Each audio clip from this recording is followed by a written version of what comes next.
안녕하세요. 은혜샘교회 성도 여러분, 최선정 목사입니다. 오늘은 3월 24일 사사기 20장과 21장을 함께 살펴보도록 하겠습니다.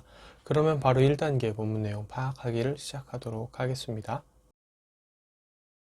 1단계 본문 내용 파악하기를 모두 마쳤습니다. 이제 2단계 질문 만들기인데요. 20장 48절을 보면 거의 해렘을 하는 장면이 나옵니다. 베냐민 자손에게로 들어와서 온 성읍과 가축과 만나는 자를 다 칼로 치고 닥치는 성읍은 모두 다 불살랐더라 라고 얘기를 하는데, 마치 이들이 지금 가나안 정복 전쟁을 할 때 하나님께 온전히 바쳐진 것, 헤렘 진멸하듯이 지금 하고 있거든요. 근데 이러한 진멸이 하나님이 이렇게 진멸하라고까지 말씀을 안 하신 것 같은데, 이 베냐민 지파에 대한 진멸 행위는 과연 옳은 것인가, 정당한 것인가, 이런 생각이 좀 들어서 이 부분을 좀 파악해 보고 싶어서 오늘의 질문으로 한번 잡아봤습니다. 네, 그러면 이제 3단계 질문에 대한 대답 찾기로 넘어가도록 하겠습니다. 3단계 질문에 대한 대답 찾기를 시작하도록 하겠습니다. 20장 48절에 헤렘, 진멸에 대한 부분이 나오는데요. 이 부분은 과연 올바른 것인가에 대한 질문이었죠. 주석들을 또 찾아봤더니 주석들이 한결같이 이렇게 얘기를 합니다. 이것은 하나님이 명령하신 진멸이 아니었고 이들이 지금 과하게 반응하고 있다. 가나안 땅에 들어와서 해야 할 헤렘도 일부만 하고 제대로 하지 않은 이들이 오히려 동쪽 이스라엘 지파 내에서의 베냐민에게는 오히려 더 하고 있다. 과하다. 잘못되었다. 이렇게 얘기를 하고 있거든요. 이들도 그걸 알기에 이제 21장에서 이제 큰 소리를 울며 통곡하는 거죠. 어떻게 보면 뭐 하나님을 떠나서 잘못한 자들에 대한 어떤 심판이 임하는 건 맞습니다. 하지만 지금 이들은 맨 처음에는 베냐민 지파에게 불량배만 내놓아라 라고 했다가 지금은 결국은 전쟁과 관련 없는 완전한 도성을 해버리거든요.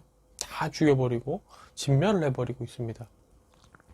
지금 이런 부분을 봤을 때 하나님의 말씀을 제대로 아는 것이 또 얼마나 중요한지에 대해서 생각을 해보게 됩니다. 이건 이제 묵상하고도 이어질 수 있는 부분인데요. 하나님의 말씀의 적용의 대상을 우리가 잘 파악을 해야 되는데, 하나님의 말씀을 적용해야 될 대상을 잘못 파악하고 잘못된 행동을 지금 했다는 거죠, 이들이. 그렇게 될 경우에는 굉장히 비극이 생기고, 그 비극을 또 수습하기 위해서 21장을 보면 또 이제 비상식적인 행동들이 나오거든요. 이런 것들을 볼 때 우리가 하나님의 말씀을 올바로 알고 그 말씀을 올바로 된 대상에게 적용하는 게 얼마나 중요한가, 이것도 우리가 생각을 해볼 수가 있겠습니다. 네, 그러면 이제 4단계 본문 묵상하기로 넘어가도록 하겠습니다. 4단계 본문 묵상하기까지 모두 마쳤습니다. 이제 마지막 5단계 적용하기인데요. 두 부분을 좀 많이 묵상을 하게 되는데, 먼저는 아까 질문과 관련이 있던 그 진멸에 대한 부분입니다.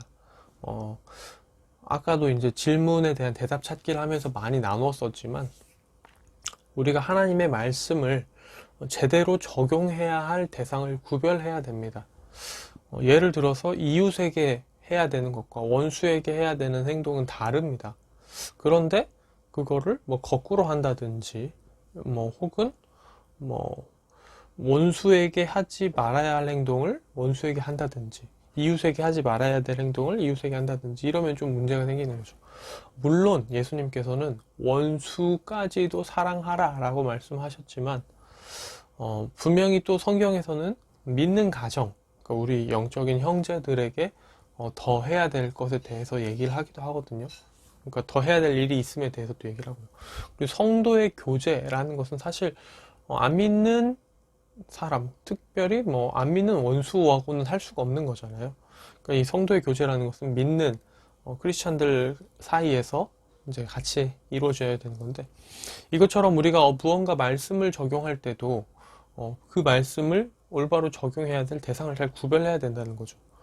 잘못한 자에게는 치리를 해야 된다라는 또 성경의 구절이 있죠. 근데 잘못하지 않은 자에게 과도한 치리를 해서는 안 되는 거고요. 또 치리를 받아야 될 자에게 그냥 우여무여 넘어가서도 안 되는 거고요. 이런 것들을 말씀을 잘 알고 그 말씀이 가리키는 대상을 올바로 판별하여 그대로 쭉 잘 가는 것, 이게 얼마나 중요한 것인가에 대해서 좀 묵상을 해보게 되고요. 두 번째로는 20장 17절인데요. 여기 보면은 인구에 대한 얘기가 나옵니다. 베냐민 자손 외에 이스라엘 사람으로 칼을 빼는 자의 수는 40만이다 라고 얘기를 합니다. 그래서 칼을 빼는 자는 이제 전쟁에 나갈 수 있는 장정이라는 표현이라고 우리가 생각을 해 본다면, 원래는 60만이 들어왔죠, 가나안 땅에. 근데 이제 여기 20장 15절을 보면 베냐민 지파의 장정, 전쟁을 할 수 있는 자들이 2만 6천 명이라고 얘기를 하거든요. 그러면 40만 명에 2만 6천 명을 더해도 뭐 최대로 잡아도 40만 3천 명이, 43만 명 정도가 되겠죠. 아무리 최대로 잡아도. 그러면 벌써 지금 장정의 수가 많이 줄어든 거죠. 근데 이제 제가 예전에 한번 이제 민수기 설교를 하면서도 말씀을 드렸지만, 이 수라는 것은 단순하게 그냥 이 얼만큼의 사람이 사는구나 라는 어떤 지표를 나타낸다기보다는 이들이 얼마만큼 하나님께 순종하며 살고 있는가, 얼마만큼 하나님으로부터 복을 받고 있는가에 대한 또 지표이기도 합니다. 왜냐하면 그 인구수에 따라 하나님은 땅을 나눠주라라고 말씀하셨기 때문이죠.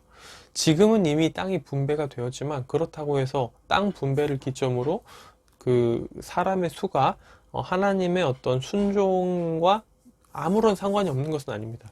실제로 이 사사기의 기간을 살펴보면요, 이제 제가 사사기 어떻게 읽을 것인가에서도 말씀드렸지만, 패턴이죠. 공식처럼 계속해서 나타나는 패턴이 있습니다. 하나님 앞에 죄를 짓고 배교합니다. 하나님을 떠납니다. 그러면 그로 인한 심판과 이방 민족의 억압이 생기죠. 그러면 힘드니까 구원해달라고 얘기를 하고, 하나님은 구원자를 세워주시고 사사를 통해 해방을 시켜주십니다. 이 사이클이 계속 반복되는데, 순종을 하지 않으니까, 배교 행동을 하니까 억압을 받고 그 과정에서 인구가 줄어들 수도 있는 거잖아요. 이런 것들을 생각해 보면 지금 40만이라는 숫자가 줄어들었다라는 것을 통해서 우리는 이 사사기 동안 계속해서 하나님 앞에 불순종으로 인해서 숫자가 줄어들고 있음을 확인해 볼 수 있다는 거죠. 이 부분을 좀 묵상하면서 하나님 앞에 순종하지 않는 자의 어떤 과정과 결말에 대한 것들을 생각을 해보게 됩니다. 점점 쇠락해 가는 거죠. 하나님 앞에 순종하지 않고 자기 뜻대로만 살아가며 하나님을 떠난 자들은 쇠락할 수밖에 없는 현실. 과정도 그렇고 결과도 그렇습니다. 그렇기 때문에 한순간도 주님을 떠나지 않고 늘 주님 안에 거하며 주님께 순종하고 주님께 복을 받는 그런 내가 되면 좋겠다. 그러기 위해 내가 뭘 할 수 있을까? 이런 생각들을 해보게 되는 오늘입니다. 네, 오늘의 큐티는 마무리가 되고요. 내일 다시 뵙도록 하겠습니다. 안녕히 계세요.